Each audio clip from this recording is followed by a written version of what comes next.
But I think this thing about pluralism is very interesting, and I would sort of wonder whether, on the one hand, you kind of embody that pluralism yourself because you are open-minded and tolerant, and I would wonder if that's the sort of thing that, you know, requires one person to hold that together, and whether or not, you know, any other, you know, most communities could pull that off without you there to give respect to both. You know, it's something that maybe is slightly dependent on you. I mean, it's hard for me to answer that question, but I think there's developed in this community quite a culture of mutual respect.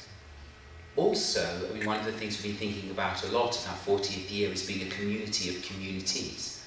A big community needs to enable people to feel that they belong, and that's not facilitated by a vast single mass of people.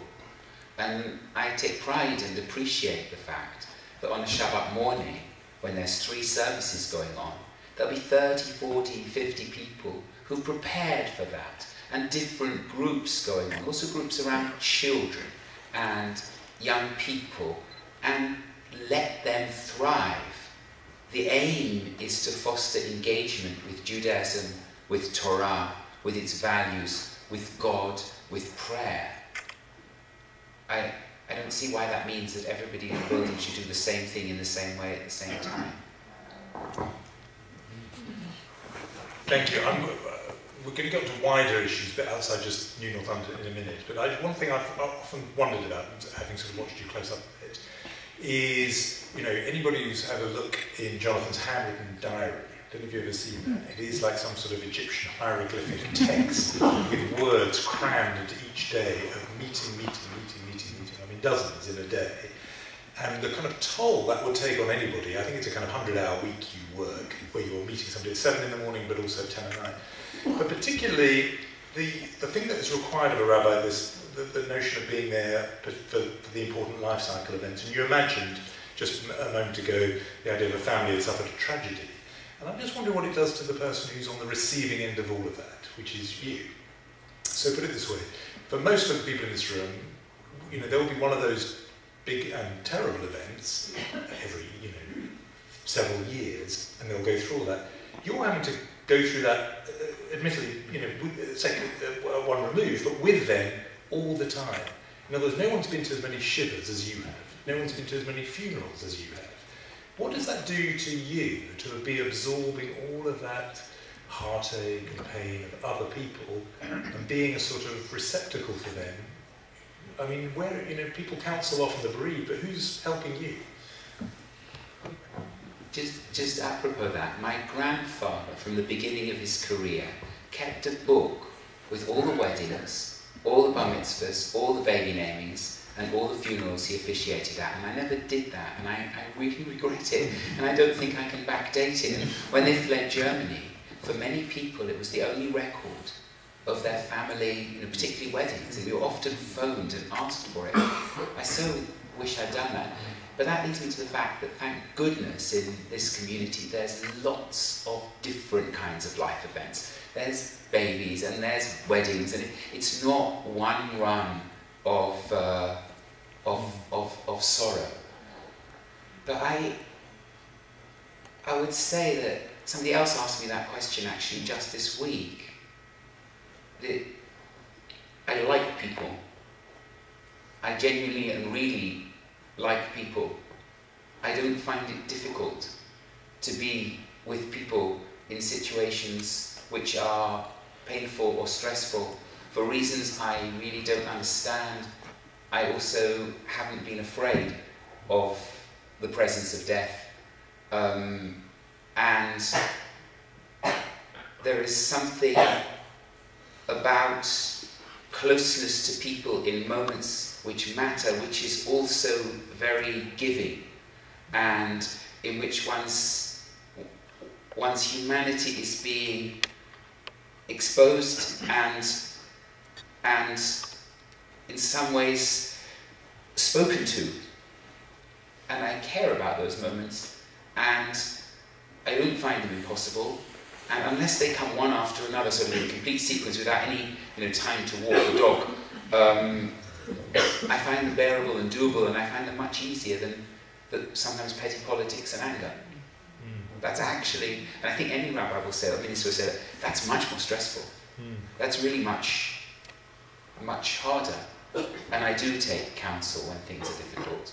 And I do appreciate my own family, and I think for Nikki and I, the garden, and also, you're right about it's long week, it's not always as long as 100 hours, but for me, to know that Nikki and I will have some time in the next, in an 8-week horizon, a couple of days out of London, that's just lifesaver. Because when I'm home, I actually can't switch off.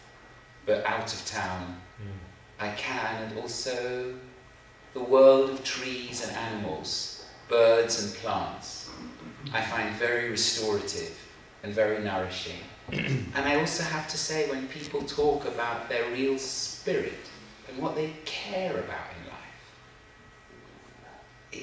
it's hugely affirmative, and I'm far less cynical now than perhaps I was when I was younger, because it opens the heart. I can't really imagine you being cynical, actually. I'm trying to picture the cynical Jonathan. It's not really... You mentioned the walking and the garden. You haven't yet mentioned your affection for animals. I have to say these three things put together have sometimes made me wonder whether you're Jewish, let alone a rabbi. And also the other thing, which is deeply un-rabbinic, I think, is you're an extremely spiritual person. I mean, you know, I mean it with no disrespect, but you know, you can sit with rabbis for hours who will talk to you about politics, they'll talk to you about Israel, they'll talk to me about media bias. God rarely gets a mention, but with you, you're a very spiritual person, and that must be part of, we should get onto this a bit, why you've been able to connect with people of other faiths, because you actually are, you're quite religious, and there's plenty of rabbis who are not. It's a strange charge to be held towards it was Rabbi Dr. Albert Friedlander who interviewed me for Leobeck College, and he used to say that he considers it name dropping if anybody should mention God. I gather some people don't. One of the things I really asked myself a lot and worried over during the period of time when I was studying for the rabbinate, and in my early years as well, and occasionally now, but less so, perhaps wrongly less so, was what I meant by believing in God and whether I believed in God enough. And I've always had a critical belief. But it may be that it's been fostered by contact with people and nature, and also a love of particularly midrashic and Hasidic writing. But yeah, I do care about the spiritual. I can't help myself.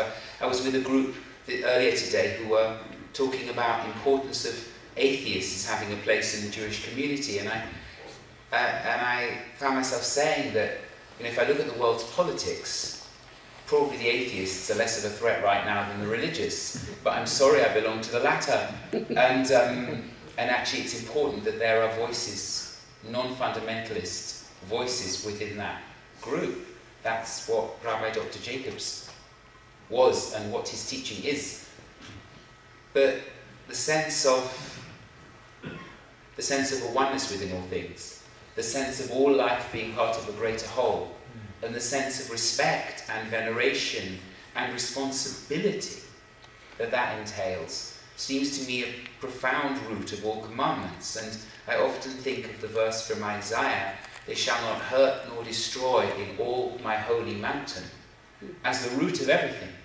Now that's something I care about and I feel, and in the end, it's important to serve something like that and to try not to be a destroyer but an enhancer and a respecter of life and the source of life.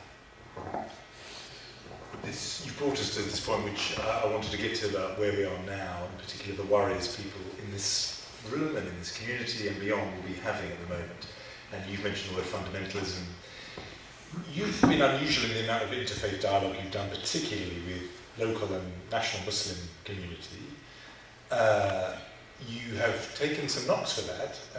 Jewish Chronicle, others have criticised you for some of the conversations you've had with Muslim counterparts. where are we on that? I mean, people are really anxious. I think that's fair to say that. You've got a different perspective because of some of those conversations. You know, where's your anxiety level at? What's your thought about the recent events, particularly the last 2 weeks? Yeah, that's difficult and it's complicated, and I don't have great reassurance. I don't have good to say about the phenomenon of militant Islamism. How could one? It's real, and however much one says and repeats, and it's true that this is a marginal phenomenon. It's still it's a margin in many places, and it's a vast world, and it has produced terror in many parts of the globe. And I think there's no reason to believe that we should be safer here from such threats than in France or elsewhere in Europe. And all those who've been involved in intelligence services have said that however good one's intelligence, one can't prevent everything all the time anywhere. And I think we're living with that as our reality. And what I think we have to do is commit ourselves to our values, live our way of life, and engage more deeply, if anything, with community, because it's better in these times to be part of community than to be alone. And that we live our Judaism. I've also tried to ask myself, and I've had moments of disappointment in relationship to some of my interfaith colleagues. Could you speak up? You know, I thought you might have contacted me. I've had to ask myself, did I contact them at key moments? And sometimes I did, but sometimes I didn't. But I think that for a Muslim leader, it's very difficult, because more than for Jews, but we hate it when Jews are in the front line for having done bad things. It's virtually a daily experience, and you put your head out there and you see your faith effectively blamed in the public eye. You want to speak out against it, but there is, you wrote about it. Is it the duty of every Muslim, every time something happens, to say, in case you thought I was an Islamist, here I am and I'm not?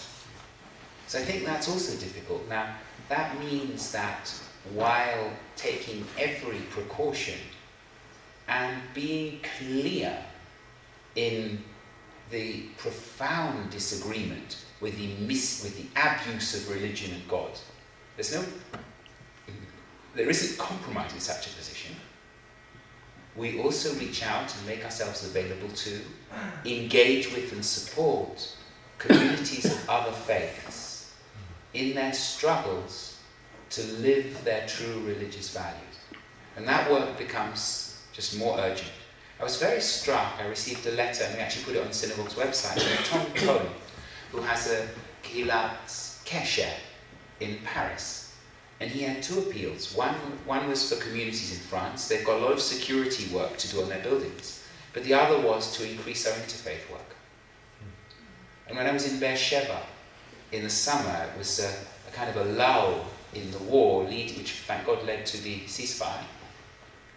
The Nasoti Rabbi of Beersheba said his plan is to increase his interfaith work with his neighbours, because he doesn't want members of his community to grow up having only feelings of fear and hate of the other. So we have to be doing both things in conditions which aren't propitious and which will sometimes be misunderstood. And what do you make of the recent conversations that people have been having in print, and also maybe around the Shabbat dinner table, about even the viability of a diaspora community like this one? People asking, it's 30, 40 years of New North London. Do you, after a week like the one we've all gone through, would fortnight, think to yourself, this will be here in 40 years, or do you find yourself doubting that? It's interesting. I was at the Second Generation conference earlier today, and the keynote address was given by Rabbi Dame Julia Neuberger. And she said, look, one part of my legacy, she said, I'm grateful to Britain, I love living in Britain. She lives between London and also southern Ireland. But part of the legacy is I never feel 100% secure. It's just how it is. Now, I don't really believe the report that 45% of British people are seriously anti-Semitic. And I don't believe that most Anglo-Jews are thinking of leaving and feeling moment by moment unsafe in the streets.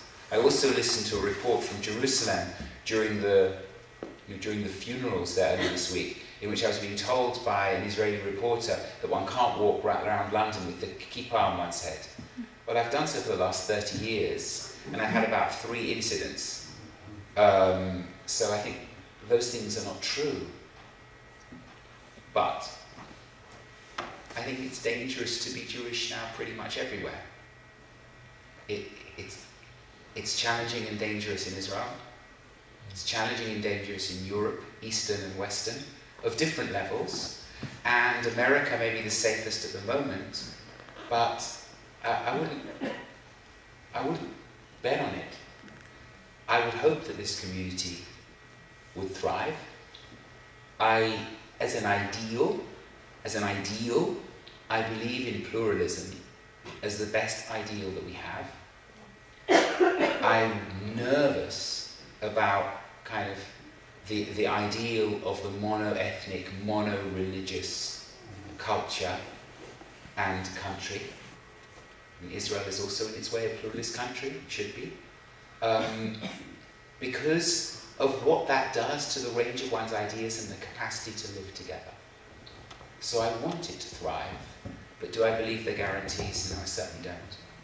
And I don't think any of us does. I think the times are genuinely frightening, and I think we do what we can for practical security. Grateful to the CST, grateful to the police, to the work with the government, which has been supportive of those endeavours and is broadly benign towards us. But I think also we have to deepen our allegiance to our Judaism, both in terms of practice and knowledge, and to the deepest human values that it teaches us. I'm conscious that people are going to want to get in with questions of their own, so this will be the last one from me, even though we haven't got on to Israel. I'm sure it's going to come up. But we've talked a lot about the difficult things. Let's just, before we get open out, put ourselves in a slightly cheerier frame of mind. As you survey this community here, but also the wider Anglo-Jewish community, what things have obviously and sort of palpably got better over the last 30 years? Well, this community, I'm really grateful. It's just hugely vital. I feel I'm part of a fantastic team on the professional level. There's Rivka, and there's Claire, and there's Barbara, and there's Nikki Jackson who's joined the team, and there's Noah, my youth movement. And the lay leadership is really strong, and also the structures around them are excellent. And one of the best symptoms of health is the length of the buggy queue outside. It's easy to get irritated with children, when there's a racket, but thank God for them. Many communities would give half their existence to have a third of that number of children. It's fantastic. And there's huge dynamism, and there are a lot of people committed to Jewish learning, and there are people more observant than I am in the community. And I have many colleagues in the community, so if I was to disappear tomorrow, this community would, which I don't plan or hope to do, this community would thrive. I want to see it go many directions. I want to see it deepen its commitment to learning. I want to see it deepen its commitment to practice and prayer. I also want to see it see us engage more widely with fellow communities locally and nationally of different faiths, and ecologically. I envisage our own organic eggs produced on site. If I had my way, that would be goat's milk and goat's cheese as well, but that's one ambition at a time. In Anglo Jewry, I think the greatest transformative phenomenon is actually Limud. Limud has been hugely beneficial to our community. It's made learning cool, but it's also been a place of engagement for lots and lots of people in their Judaism, and engagement with one another for a significant number of people who've met Linwood as well. Something I'd like to see in this community that hasn't happened and disappoints me, you said a positive note, this is,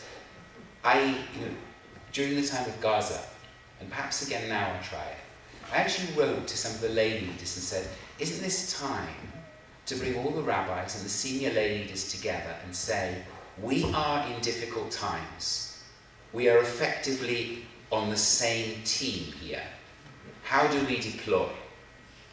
We'll put aside some of our religious differences and some of the fact that some of us are more on the left and the right. If you've got good interfaith contacts, will you do that for us? If you've got these contacts and strengths, will you do that for us? There is no such thing as leadership team across the board in Anglo Jewry. In the deepest sense, there are parts of it. Now, that's a weakness which could be remedied with some vision and forbearance. Thank you. I've got lots more on my list, but let's open it out for questions.